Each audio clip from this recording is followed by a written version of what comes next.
Salut Timothée, Salut Caroline. plaisir de se revoir. Ouais. Les vacances touchent à leur fin, on s'est pas vu pendant un moment. Exactement, on s'est pas vu pendant un moment. Sûrement beaucoup d'entre vous rentrent de vacances, il faisait chaud et beau. Ici, un peu moins.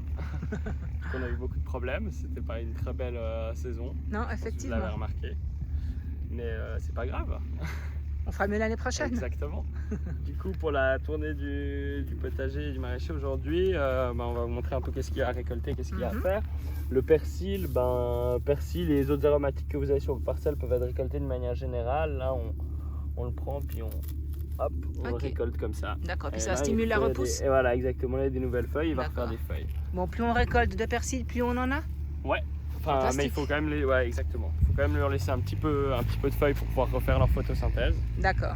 Mais ça va bien. Sinon, pour tout ce qui est des brassicacées, c'est la famille des choux. Oh, pardon, oui. Du coup, on avait des problèmes d'altise en début de saison. On en a encore un petit peu, mais moins. Là, on voit, Là, on voit exactement les feuilles mangées. Ouais. Exactement, mais ça va quand même mieux parce qu'on voit qu'il y a pas mal de choux qui s'en sortent bien. Ok. On ne devrait pas avoir trop de problèmes. Donc un peu moins virulente maintenant qu'en début de saison. Maintenant, exactement. Puis il y a eu quand même beaucoup de pluie au mois d'août. Et ça, elles aiment pas, Ceux la qui pluie. n'étaient pas là. Bon, heureusement, il y a au moins, ça nous arrange pour une chose, la pluie. On a eu le mildiou qui nous attendait Ouais. de l'autre côté. Là, c'est du chou-plume. Ok. C'est le fameux, excuse-moi, le fameux kale aussi. Comment on appelle ça, le kale? Oui. On aurait dû avoir du chou frisé. Exactement, mais on a reçu du chou-plume. Voilà, une erreur d'étiquetage. Bon, ça arrive une fois par année quelque part en principe. Voilà, du coup on le récolte. Ouais, j'ai pas bien montré, mais on prend une tige comme ça puis on la coupe. D'accord.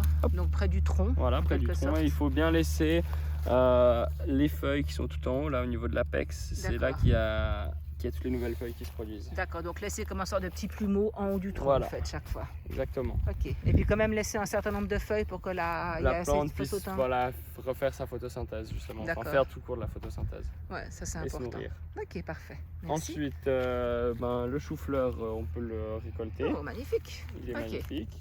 Des fois, c'est bien de ne pas trop les laisser une fois qu'ils sont formés puis qu'ils sont beaux parce que sinon, les ravageurs, ils ont faim eux aussi, quoi. Ah, flûte alors. Du coup, plus ils sont appétissants, plus ils vont s'en régaler. Donc celui-là il est bon. Voilà, celui-là il est bon. Ouais. Alors, hop, on vient là en dessous, on fait attention aux tuyaux. Hein. Ah oui, effectivement. Toujours. Hop, on coupe. Tac. Et ensuite, on peut enlever 2-3 feuilles, les moins belles. Les feuilles sont aussi très bonnes à faire au four. D'accord. Avec une petite vinaigrette. Ah, ok. Très bien, donc ça on peut les manger. Des chips un peu, ouais. D'accord, puis si on ne décide pas de les manger, on les met au sol sur notre parcelle. Exactement. D'accord. Ensuite, on a du persil frisé aussi, on peut le récolter de la même manière qu'on a vu avant. Ensuite, on arrive à nos fameuses tomates. Ah oui, notre fameuse catastrophe, effectivement. Voilà.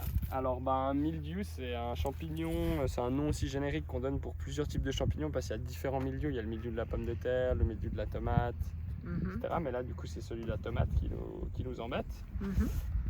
Alors, des facteurs qu'on fait que sur certaines parcelles, des gens se sont mieux sortis que d'autres, c'est déjà l'espacement entre les pieds de tomates. Il ne faut pas trop serrer ces tomates parce que plus il y a d'humidité stagnante, plus le milieu il va se développer vite. Et aussi bien suivre à la taille, les parcelles qui avaient les tomates les mieux taillées, c'est celles qui ont eu le moins de problèmes. D'accord, parce que c'est plus aéré. Plus aéré, exactement. Et du coup, il y a moins d'accumulation d'humidité stagnante à des endroits et du coup, c'est beaucoup moins favorable au développement du milieu. D'accord. C'est toujours bien quand on taille ou on enlève des éléments malades, de les sortir de la parcelle pour bien. D'accord. Pour éviter une contamination des autres. Imaginons par exemple qu'on n'ait qu'une seule tomate qui soit atteinte par le mildiou puis que les autres ça va, et si on laisse les déchets sur place, on a plus de chances que les tomates d'à côté se fassent infecter. Exactement. Du coup, c'est bien. Alors là, maintenant, c'est pas bien du tout là, cette parcelle-là. Là, c'est pas très, mais c'est pas non plus très Ici, grave. Il y a plein de tomates. Voilà, donc pour bien, les tomates mangées par le mildiou, on les amène au compost. D'accord. Voilà. Et puis ensuite, on taille toutes les feuilles qui sont sèches. Et les feuilles du bas, on les taille. Tout ce qui est sec, on enlève. Il faut faire de l'espace, faut créer de l'air un peu. D'accord. Pour que ça respire et du coup on enlève tout ce qui est sec. D'accord. Et puis après au niveau des tomates même, par exemple, ici, ça, il y a une tomate qui est un petit peu, qui est un petit peu rongée par le mildiou d'un côté toujours les cuisiner. et pas de l'autre. Alors on va favoriser l'espace qui n'est pas atteint parce que vous verrez il est un peu, souvent c'est vert à l'intérieur puis c'est moins bon où ça a été attaqué par le mildiou, même pas bon. D'accord. Mais on peut toujours couper les tomates, la zone qui est attaquée et récupérer pour de la sauce l'autre partie quoi. D'accord. Sans autre. D'accord. Puis c'est vrai là que tu me disais, c'est intéressant parce que là on voit que le mildiou il est vraiment dans la partie qui est coincée dessous, donc qui est collée aux autres tomates, est-ce que la partie qui est dessus qui reçoit le soleil, eh ben, elle est moins atteinte. Ouais, donc ça revient à l'humidité que tu disais. À l'humidité, ouais, souvent c'est un des facteurs principaux. Ok, alors là il y a du boulot pour les jardiniers parce qu'il me semble qu'il y a beaucoup de plants de tomates qui ont beaucoup de feuilles fanées. Ensuite on a les courgettes. Alors les courgettes, elle est passée où? On a les fleurs qu'on peut manger. Ah oui, elle est là. Elles ont aussi du mildiou un petit peu. Elles ont, ouais, mais surtout de l'oïdium aussi. De l'oïdium, excusez-moi, c'est ça, d'accord. Surtout là, on voit de l'oïdium. Alors l'oïdium, c'est facile à reconnaître parce que c'est un champignon, un ectoparasite, comme on dit. Terme très technique pour dire qu'en fait, il va pas venir dans les vaisseaux, dans les cellules. En fait, il reste seulement à l'extérieur de la feuille. Du coup, si on le frotte comme ça, on voit, il s'enlève. Donc on pourrait après dire aux membres d'aller laver leurs feuilles de courgettes. Voilà, mais ça fonctionne au début un petit peu. D'accord. Mais voilà, alors ça pose pas trop de problème tant qu'il n'y en a pas trop l'oïdium. C'est juste que s'il y en a trop sur la feuille, ben elle fait plus de photosynthèse et de nouveau du coup les feuilles sèchent et puis. D'accord. Mais pour l'instant c'est pas un problème. Non, ça va. D'accord. Et du coup, ben, on peut aussi sur nos courgettes manger les fleurs. Là on voit, on a une fleur. Ah bah là il y en a une par exemple. Ben, à ce stade elles sont bonnes à manger, mais souvent il faut les cuire très vite parce que ça se flétrit vite. Ça se flétrit très vite, exactement. Et les deux sont comestibles, les fleurs femelles et mâles, mais les fleurs femelles sont plus sucrées. D'accord, donc ça c'est une fleur femelle. Voilà, parce qu'il y a la courgette au bout, et là on a une fleur mâle. Par exemple, enfin, allez, on la voit pas bien encore, mais ça va être une fleur mâle parce qu'il y a la tige au bout. Il y a la tige, d'accord. Et là, on a un autre exemple. Voilà, ici, on a un exemple de fleur sur une tige mâle, enfin c'est une fleur mâle en fait. Voilà. Ok, donc ça veut dire qu'on peut prendre les fleurs, il n'y a pas de risque de limiter la croissance des courgettes femelles. Elles vont continuer à pousser. Elles vont continuer à pousser, souvent même elles tombent la fleur. Ok. Alors ensuite on a les haricots d'Espagne. Voilà, les haricots d'Espagne et la bourrache aussi. Là ils sont bons à être récoltés pour la plupart. On voit là aussi. Plus ils sont gros, plus il va falloir les cuire parce que plus ils vont être un peu filandreux. D'accord. Mais déjà à ce stade, ils pourraient être récoltés. D'accord. Un peu comme tous les haricots. Voilà, les exactement. Plus fins, ils seront plus délicats. Et puis après, pour le goût et les couleurs. D'accord. Chacun. Ensuite, la bourrache, les fleurs sont très bonnes à manger. En salade. Délicieuses. Ok. On m'a dit aussi apparemment qu'en Italie, ils faisaient des feuilles, ils faisaient des cannelloni. Ah bon? Ouais, cannelloni. Ok, donc ils remplacent. Ils les hachent et ils les utilisent pour faire comme farce. Ah, pour la farce? Pour la farce, okay. Ouais. Alors, j'ai jamais goûté, mais c'est ce qu'on m'a dit. C'est un membre qui m'a dit ça à Nyon. Ok. C'est un peu envahissant quand même cette bourrache. On peut un peu couper quand ça s'approche beaucoup des aubergines. Il ne faut pas hésiter à venir. Là, on voit déjà ça avait été taillé. Ouais. Mais là, par exemple, on peut.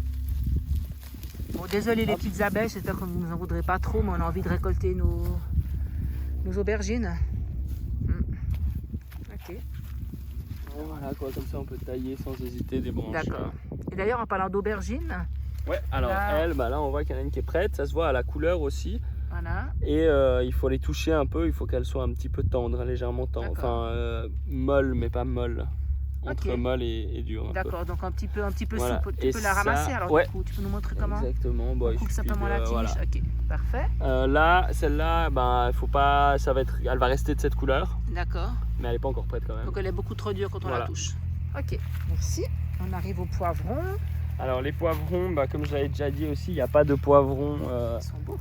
Ou de piments verts, ils vont toujours se colorer d'une certaine couleur. Si on les laisse mûrir, ils vont toujours prendre une couleur. Voilà, ils vont toujours prendre une couleur. Du coup, on peut déjà les récolter verts. Après, ils sont un peu plus amers. Et puis un peu moins de chair aussi, me semble-t-il. Un peu moins de chair, ouais. D'accord. Et puis là, par exemple, il y en a un qui devient un petit peu noir. Voilà, il pourrait déjà être récolté ou attendre. On attend qu'il y ait. Toi, Caroline, t'aimes bien qu'ils soient bien. Moi, j'aime bien qu'ils soient bien colorés. Voilà, du coup, je le laisse, je le récolte pas. Merci. Alors, les concombres. Aussi, voilà, comme pour les tomates. Ouais. Même topo. Ok, tout ramasser ce qui est fané. Voilà, enlever tout ce qui est fané et puis récolter ce c'est encore bon. Après, il y a encore des fleurs et des feuilles qui sont vertes, du coup, ils vont encore produire un petit Donc peu. ils vont continuer à produire, alors il faut vraiment qu'on enlève ce qui est Ouais. malade. Ok, bon, il y a un petit peu de boulot pour le jardinier alors. Ensuite, les haricots. Haricots nains. Alors, ben là, c'est toujours la même chose. Hein. Tous ceux-là, ils sont bons à être récoltés. Plus vous les prenez gros, ben, plus ils seront filandreux un peu. D'accord. Puis plus vous les prenez petits, plus ils seront fins en bouche. Parfait. Alors là, c'est la pleine récolte des haricots. Hein, ouais. Ensuite, ben, le panais pourrait être récolté aussi. Ouais. Ok. La salade aussi, là? La salade aussi, ouais. D'accord. Les salades, bah après les salades, vous pouvez les laisser grossir aussi, mais c'est juste pour regarder pas qu'elles commencent à monter. Si elles montent, ça veut dire qu'elles montent en fleurs et puis du coup, elles seront moins bonnes. Ok. Et puis là, c'est quoi? C'est un petit brocoli un petit brocoli, jet de brocoli. Ça, tous ces petits jets de brocoli, vous pouvez toujours les manger. Hein. D'accord. C'est bon. Faut pas hésiter à les récolter. Ils vont pas vous refaire des jolis brocolis, mais ils vont vous refaire des petits jets de brocoli. Ça veut dire que si on a des plantes de brocoli comme ça qui donnent des petits jets, il ne faut pas les arracher. Au fait, on les garde. Ça dépend. Si vous les récoltez pas au final, et que vous les mangez pas, autant les arracher. Mais si vous aimez bien, en soi, ils sont très bons, quoi. D'accord. Et puis on coupe simplement sous le.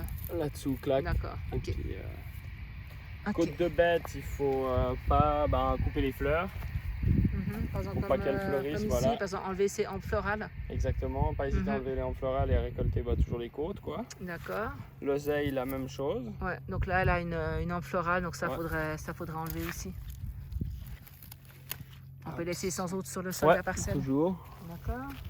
Ensuite, la roche en fleurs aussi. On peut couper les fleurs ou si on veut les laisser se ressemer, on peut aussi. Hein. D'accord. Et on peut toujours récolter les feuilles, hein, elles sont toujours bonnes à manger. D'accord, donc idéalement couper comme ça ne devient pas trop ligneux, puis ça produit un peu plus de feuilles. Ouais. Ou idéalement là, hop.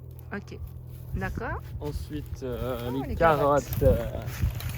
Les belles carottes, là, on voit qu'elles sont prêtes déjà, le feuillage, il doit être bien à 35-40 cm de haut. Ok. Ensuite, quand on lève un peu le feuillage, là, on voit la belle carotte. À notre disposition, quoi. Et puis les carottes, c'est typiquement un légume qu'on peut très bien garder en terre. Exactement. Magnifique. Magnifique. Donc à prendre vraiment selon notre consommation. Ça vaut pas la peine de tout arracher et puis stocker au frigo pendant. Les laisser Et puis ils se conservent mieux toujours avec la terre. D'accord. Tous les légumes qui sont en terre se conservent mieux avec la terre. Les fans, on peut les laisser aussi sur le potager ou bien? Ouais. Ou alors mais ouais, si tu les veux pas à la maison. Non. Parce que qu'est-ce qu'on peut faire avec? On peut les cuisiner aussi? Ouais, c'est pas super bon, mais on pourrait les mettre en soupe un petit peu, mais sinon souvent on donne aux lapins. Ok, j'ai pas de lapins. Ouais, voilà. Avec des lapins, c'est bon pour les lapins. Okay. Ensuite les céleris branches, les poireaux aussi, toujours la même chose. Grossir, hein. On peut les laisser grossir, mais on peut toujours venir là, hop, tailler les feuilles. D'accord, comme ça mettre un peu plus d'énergie dans le blanc. Ouais, comme ça, en fait c'est surtout le fût, comme on appelle en fait, cette partie-là du poireau, en fait, c'est un assemblement de feuilles, tout simplement. D'accord. Et du coup, en taillant les feuilles, ça coupe la croissance des feuilles du haut, là, et du coup, il va reproduire des feuilles. Donc, on aura un poireau qui va plus vite s'épaissir. Ouais, exactement. Après, on pourra même buter les poireaux pour que la zone blanche soit plus grande. Que le fût soit blanc le plus haut possible, en fait. C'est le manque de lumière. Buter, ça veut dire recouvrir avec de la terre sur les côtés. Ou avec de la paille, avec ce qu'on trouve, ou bien? Surtout avec de la terre. Avec de la terre, surtout. Ouais. D'accord. Ok. Ensuite, les céleris branches, les radis noirs, les radis noirs qu'on a semés, oui, ça commence à sortir. Un petit peu d'altise, mais bon, ma foi, ça va. Ça ne devrait pas poser trop de problèmes. Okay. Ensuite, les céleris pommes. Ils sont encore petits, du coup, on peut les laisser. D'accord. Ok. Ensuite, on continue. On arrive à les patates douces. Exactement, ça c'est pas pour tout de suite. D'accord, donc on attend patiemment. Voilà, et les colraves, là ça c'est des problèmes, ça on voit souvent, elles explosent en fait les colraves, c'est qu'il y a eu beaucoup d'eau et puis après très chaud. Ouais. Et c'est souvent ça en fait, quand elles ont un été défavorable comme on a eu. D'accord, puis irrégulier au niveau des températures. Exactement, très irrégulier au niveau des températures, elles explosent. Puis après aussi, dès le moment où elles explosent un tout petit peu, les insectes, les altises et tout, ils viennent manger. Après, si on la prend et qu'on coupe là, En fait, elle est jolie quand même dedans. Elle est très bien. Donc elle est tout à fait mangeable. Elle est tout à fait mangeable, ouais. D'accord. Ok. Elle est un peu plus, c'est sûr qu'elle est un peu moins douce, c'est peut-être mieux de la cuire. Elle sera moins bonne crue, mais elles sont encore tout à fait consommables. D'accord. Ok. Super. Bah écoute, merci beaucoup pour tous tes conseils. Mais avec plaisir. Salut. Salut.